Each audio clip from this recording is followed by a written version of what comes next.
எல்லோருக்கும் வணக்கம். திடீர்னு கல்யாணத்துக்கு பொண்ணு வீட்டிலேருந்து ஓகே சொன்ன மாதிரி கீழே கடந்த மார்க்கெட்டை எந்த மகராசனோ க்ளோசிங் டைமில் பாசிட்டிவில் கொண்டு வந்து நிறுத்திட்டாங்க. இதனால் என்ன ஆச்சு அப்படின்னு பார்த்தீங்கன்னா, நம்மளுடைய மார்க்கெட் 75 பாயிண்ட் பாசிட்டிவில் க்ளோஸ் ஆகி ஒரு நம்பிக்கை கொடுத்துருக்கு. இதனால் என்ன ஆகுது அப்படின்றது நீங்கள் நல்லா கவனித்து பார்த்தீங்கன்னா, இந்த மார்க்கெட் ஹை லெவலில் வந்துட்டு நல்லா சாப்பிட்டு உண்டு கொளுத்து ஒரு மலைப்பாம்பு மாதிரி அப்படியே நெளிஞ்சுக்கிட்டே படுத்துக்கிட்டு இருக்கான். அவனுக்கு எந்த விதமான ட்ரிகரும் இல்லை. ட்ரிகர் இல்லாத சமயத்தில் வந்து நம்மளுக்கு என்ன ஆகுது அப்படின்னா, குளோபல் மார்க்கெட்டு நம்மளுக்கு ஹெல்ப் பண்ண மாட்டேங்கிறான். இப்போ 2% நிக்கி ஏறினது, அமெரிக்கா ஷேர் மார்க்கெட் ஏறி இருந்தால் நம்மளுடைய மார்க்கெட் நிஃப்டி ஒரே நாளில் 300 பாயிண்ட் கூட ஏறி இருக்கும். ஆனால் வேண்டாத விருந்தாளிக்கு வெத்தலை பாக்கு வச்ச மாதிரி இந்த நிக்கி ஏறி இருக்கான் ஜப்பான். சரி, எது எப்படியோ இன்னைக்கு நம்மளுடைய மார்க்கெட் வந்து பெரிய அளவில் இறங்கல. நாளையிலிருந்து டிசிஎஸ், இன்ஃபோசிஸ்னு ஐடியினுடைய ரிசல்ட் வருது. அவனுக்கு வந்து நம்மளுடைய மார்க்கெட்டுக்கு ஏதாவது ஹெல்ப் பண்ணி பிரேக் அவுட் ஆகி ஒரு 23,000 24,000 வரைக்கும் இந்த கார்பரேட் ரிசல்ட் சீசன் தூக்கிட்டு போனால் நம்ம என்ன வேண்டாம் சொல்ல போகிறோம்? அதில் பாருங்க, ஷேர் மார்க்கெட்டில் ஒரு குரூப் இருக்கு. இவங்க ஆப்ஷன் ட்ரேடிங் பண்ணுற குரூப். அதில் என்னென்னா, ஒவ்வொரு எக்ஸ்பைரிக்கு ஏதாவது விஷயம் கற்றுக்கிட்டே இருப்பாங்க. அடடா இப்படி பண்ணியிருந்தா ₹1 ஆப்ஷன் ₹100 இருக்குமே, அடடா இப்படி பண்ணியிருந்தா ₹300 வித் ஆப்ஷன் 0 ஆயிருக்குமே அப்படின்ற மாதிரி ஏதாவது ஒன்று கற்றுக்கிட்டே தான் இருப்பாங்களே ஒழிஞ்சு கடைசி வரைக்கும் லாபம் அப்படின்ற மாதிரி பண்ண மாட்டாங்க. எனக்கு தெரிஞ்சு அவங்களுக்கெல்லாம் ஒரு பெஸ்ட் ஆல்டர்னேட்டிவ் என்னென்னா, அவங்க ஒரு ₹5,000 ஸ்டாப் லாஸ் வைக்கிறாங்களா, அதே ₹5,000 எஸ்ஐபி மியூச்சுவல் ஃபண்டில் நிஃப்டி 50 இண்டெக்ஸுக்கு இது வாங்கிக்கிட்டே வரணும். ஒரு வருஷம் கழிச்சு அவங்க ஆப்ஷன்ல என்ன சம்பாதிச்சாங்க, அந்த நிஃப்டி 50 இண்டெக்ஸ்ல என்ன சம்பாதிச்சாங்க அப்படின்ற மாதிரி பார்த்தாவே அவங்க இன்வெஸ்ட்மெண்ட் கன்வெர்ட் ஆயிடுவாங்க அப்படின்றது என்னுடைய கருத்து. இது வரைக்கும் பல்லாயிரக்கணக்கான நண்பர்களை ட்ரேடிங்ல இருந்து இன்வெஸ்ட்மெண்ட் கன்வெர்ட் பண்ணியிருக்கோம். இனியும் வரக்கூடிய காலங்களில் ஒரு 10,000 பேர்த்த கன்வெர்ட் பண்ணி விட்டா அதுல ஒரு சந்தோஷம் தான். இல்லை, நான் எதனால சொல்றேன் அப்படின்னு பார்த்தீங்கன்னா, இப்போ இந்த ஐடிசி ஷேர் எடுத்து பாருங்களேன். இந்த ஐடிசி ஷேர்ல கடந்த ஒரு 3 மாசத்துல எஸ்ஐபி போட்டிருந்தா கசக்குதா? அவன் அடிவாரத்துக்கு வந்து உளுந்துட்டான் ₹430. அந்த சமயத்தில் கடந்த 3 மாசங்கள்ல ₹470 ₹470 டெய்லி ஒவ்வொரு ஷேர் வாங்கிட்டு வந்துருந்தே இருந்தா கூட ₹425 இப்போ ஏவரேஜா ₹463 வந்துட்டா. ஸோ அந்த எஸ்ஐபி வகையில் லாபம் தான் கடைசியாக கிடைச்சிருக்கும் அப்படின்றது என்னுடைய கருத்து.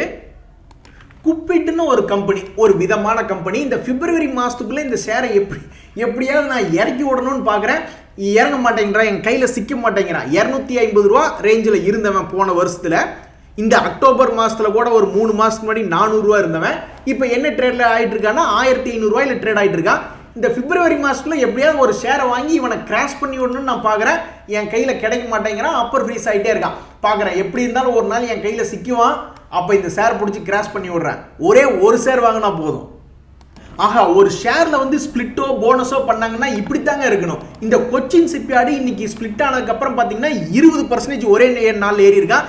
என்ன ஒரு வருத்தம்னா, இந்த HAL அதே மாதிரி அந்த வருண் பிவரேஜஸ் இந்த ஷேர்ஸ் எல்லாம் வந்து ஸ்பிளிட்டோ அல்லது போனஸோ ஆனதுக்கப்புறம் கொஞ்சம் கொஞ்சமாக மெதுவாக ஏறி ஒரு 50% மேலே இப்போ லாபம் கொடுத்துருக்காங்க.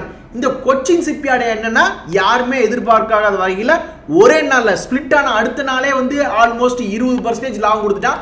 உண்மையிலேயே ஸ்பிளிட்டுக்கு வந்து வாயை புழக்கிற மாதிரி ஒரு வேலையை பண்ணது இந்த கொச்சின் ஷிப்யார்டு ஷேர் தான்.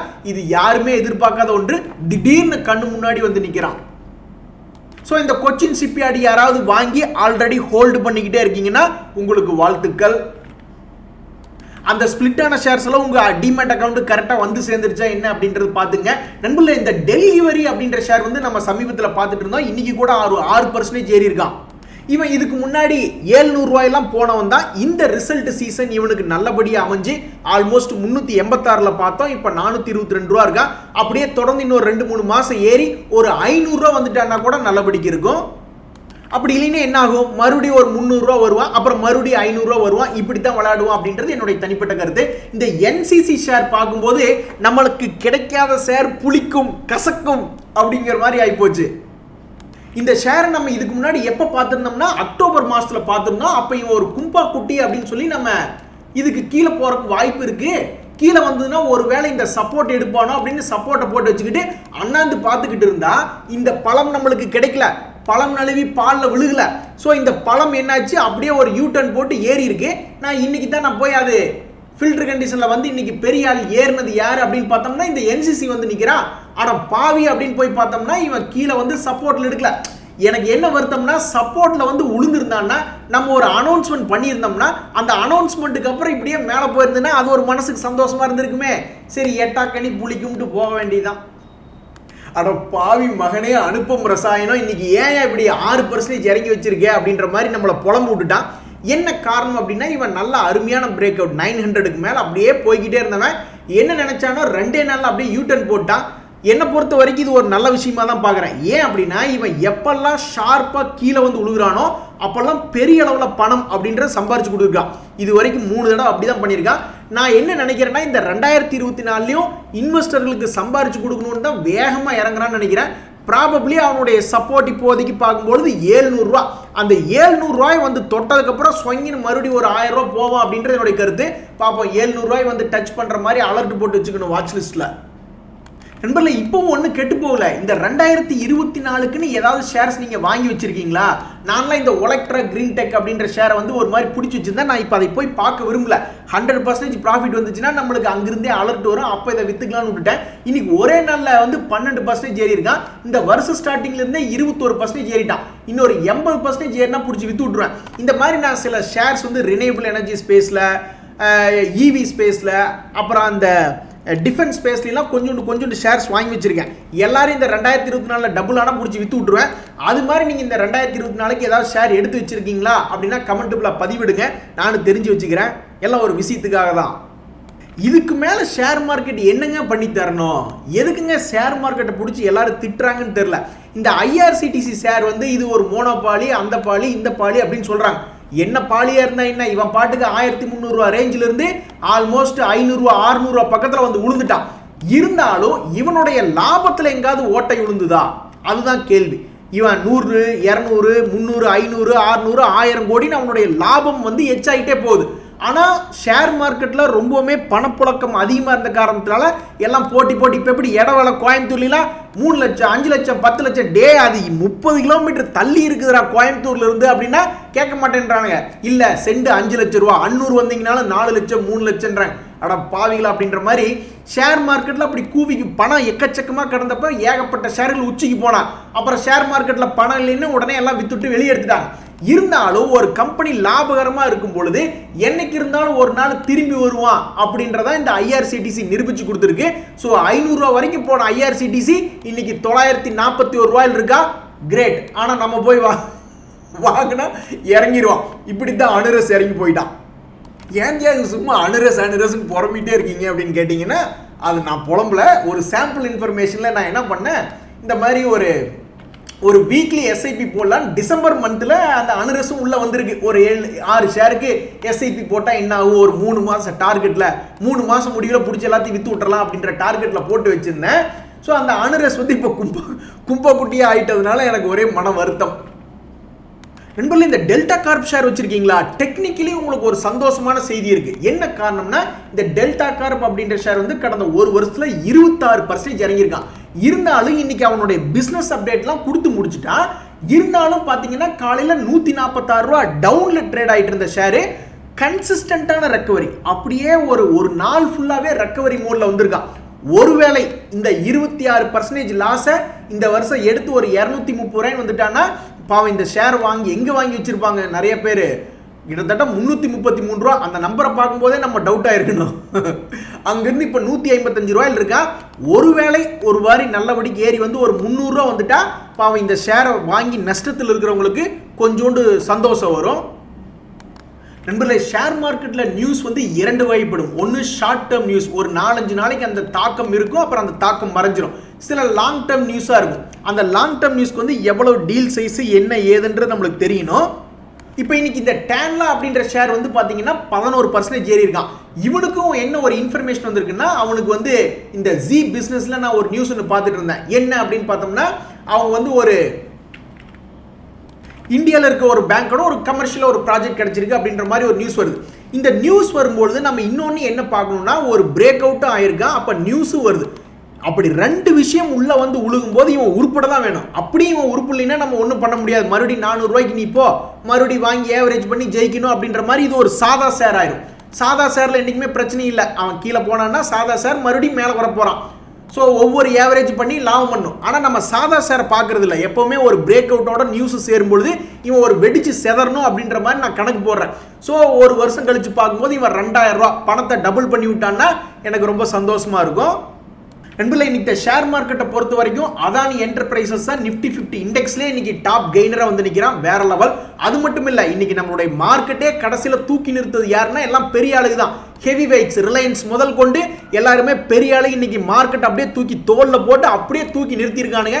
உண்மையிலேயே ரொம்ப சந்தோஷமா இருக்கு. அதே மாதிரி யூரோப்பியன் மார்க்கெட்ஸ்லாம் நம்மளுக்கு ஒன்றும் பெருசாக ஹெல்ப் பண்ணலினாலும் பெருசாக நம்மளுக்கு கெட்ட நியூஸும் பண்ணி விட மாட்டேன்றாங்க. அதனால எனக்கு ஒன்றும் பெரிய பிரச்சனை இருக்கிற மாதிரி தெரியல. ஒரே ஒரு விஷயம் என்னன்னா, நீங்க க்ளோஸா வாட்ச் பண்ண வேண்டியது என்னன்னா, நாளைக்கு நாளான்னைக்கு இந்த வாரம் ஃபுல்லாவே இந்த டிசிஎஸ் இன்ஃபோசிஸ் போன்ற ஐடி கம்பெனிகளுடைய ரிசல்ட் வந்து தாக்கத்தை கொடுக்குது. அதனால பெருசா 1000 பாயிண்ட் இறங்கினாலும் சரி, பெருசா 1000 பாயிண்ட் ஏறினாலும் சரி, மறுபடியும் அவன் சென்டர் பாயிண்ட்ல வந்து நிக்கிறதுக்கு வாய்ப்புகள் அதிகம் இந்த வாரத்தில் அப்படின்றது என்னுடைய கருத்து. ஏன்னா நீட் ஜெர்க் ரியாக்ஷன் அப்படின்றது ஷேர் மார்க்கெட்ல ஒரு இடம் மேலே போச்சுன்னா மறுபடியும் கீழே அதே இடத்து வந்து நிற்கக்கூடிய வாய்ப்பு அப்படின்றது அதிகம். நண்பர்களே, இந்த ஏஜிஸ் கெம் அப்படின்றது ஒரு ஸ்மால் கேப் ஷேர். இந்த ஸ்மால் கேப் ஷேர் வந்து ரொம்ப அழகா அவன் பாட்டுக்கு ஒரு சேனல் பேட்டர்ல போயிட்டு இருந்தான். எவன் கண்ணு பட்டதுன்னு தெரியல, அதனுடைய பேட்டர்ன் வந்து டிஸ்டர்ப் ஆகி நல்லா பிரேக் அவுட் பையிங்னு காமிச்சான். அதுக்கப்புறம் அவனால சஸ்டெயின் ஆக முடியல, மறுபடியும் கீழ் நோக்கி வரான். சரி, வந்தவன் கீழே ஒரு 200 ரூபாய்க்கு வந்து மறுபடியும் ஒரு பையிங் கொடுத்து மறுபடியும் சம்பாரிச்சு கொடுத்துருக்கணும்ல, அப்படி அவன் பண்ணல. ஸோ அவனே ஒரு ஒரு ஒரு என்னமோ என்ன சொல்றது, நானும் வேற ஏதாவது சொல்லலாம் தான் பார்த்தேன். பட் நம்மளுக்கு தெரிஞ்சது எல்லாமே சரக்கு போட்ட மாதிரி தான். ஸோ இவன் என்ன பண்ணியிருக்கான்னா, குடியேற நண்பர்கள் பண்ற மாதிரி ஒரு மாதிரி மேலே கீழே ஏடிட்டு இருக்கான் ஒரு சென்டர் பாயிண்ட்டை வச்சுக்கிட்டு.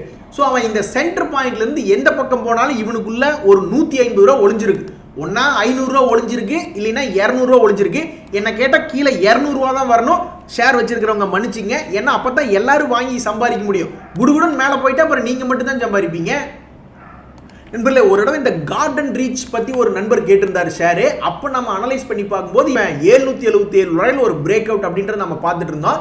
இப்போ அந்த ஷேர் என்ன ஆயிருக்கு அப்படின்னு பார்த்தீங்கன்னா, அவனுடைய பழைய ஹை பக்கத்தில் ஆல்மோஸ்ட் வந்துட்டான். ஸோ மேபி அவனுக்கு மறுபடியும் ஒரு பரீட்சை, ஏற்கனவே ஒரு பரீட்சையில் ஃபெயில் ஆகி கீழே வந்து கொஞ்சம் படிச்சு ஓரளவுக்கு மேலே வந்திருக்கா. இன்னுமே மேலே ஏறி 950 தாண்டானா இல்லையா அப்படின்னு பார்க்கணும். அப்படி தாண்ட முடியல அப்படின்னாக்கா இன்னொரு 3-4 மாதம் கழிச்சு பார்க்கல, அப்புறம் மறுபடியும் இந்த 650 ரூபாய்க்கு வருவான்.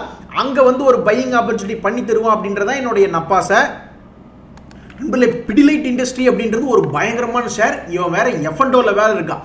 இவனை பார்த்தீங்கன்னா கடந்த 1.5 வருஷத்துல ஷார்ப்பாக தான் எதையும் பண்ணுவான். இவன் வந்து ஒரு மங்குன ஆளே கிடையாது, ஒளிமயமான ஆளு.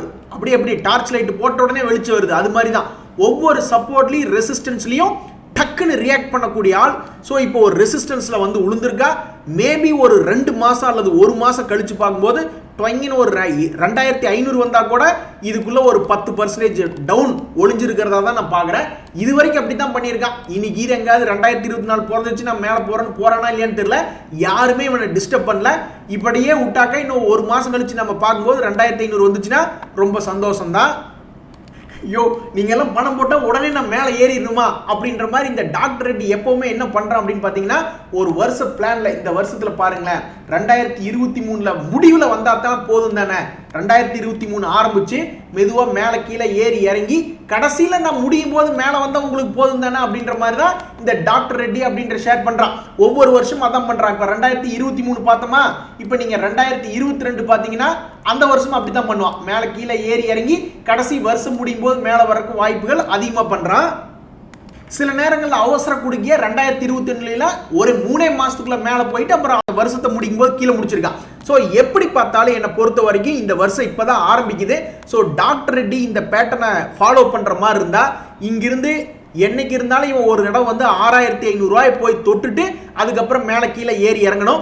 அப்படி இல்லையா, கீழே ஏறி இறங்கிட்டு வருஷ கடைசியில ஒரு 6500 போய் தொடணும் அப்படின்றது என்னுடைய கருத்து. இந்த வருஷம் நடக்குதா இல்லையா அப்படின்றத பார்க்கலாம். ஸோ என்னை பொறுத்த வரைக்கும் இந்த வருஷம் முடியறதுக்குள்ள டாக்டர் ரெட்டி அப்படின்ற ஷேர் வந்து மேபி 6500 7000 ஏதாவது ஒரு நேரத்தில் தொடலாம் அப்படின்றது என்னுடைய கருத்து. அப்படியே தொடலையா ரொம்ப சந்தோஷம். கீழே ஒரு 3000 ரூபாய் வரட்டும், சப்போர்ட்ல பை பண்றதுக்கு ஒரு வாய்ப்பு ஏற்படுத்தி கொடுப்பான். ஸோ எஸ்ஐபி வழியாக பணம் ஷேர் மார்க்கெட்டுக்குள்ள போடுறவங்களுக்கு என்னைக்கு இருந்தாலும் ஒரு இன்பம் இருக்கு அப்படின்றது என்னுடைய கருத்து. இன்றைய தகவல் உங்களுக்கு உதவியாக இருந்ததுன்னு எனக்கு சந்தோஷம் தான். ரொம்ப நன்றி, வணக்கம்.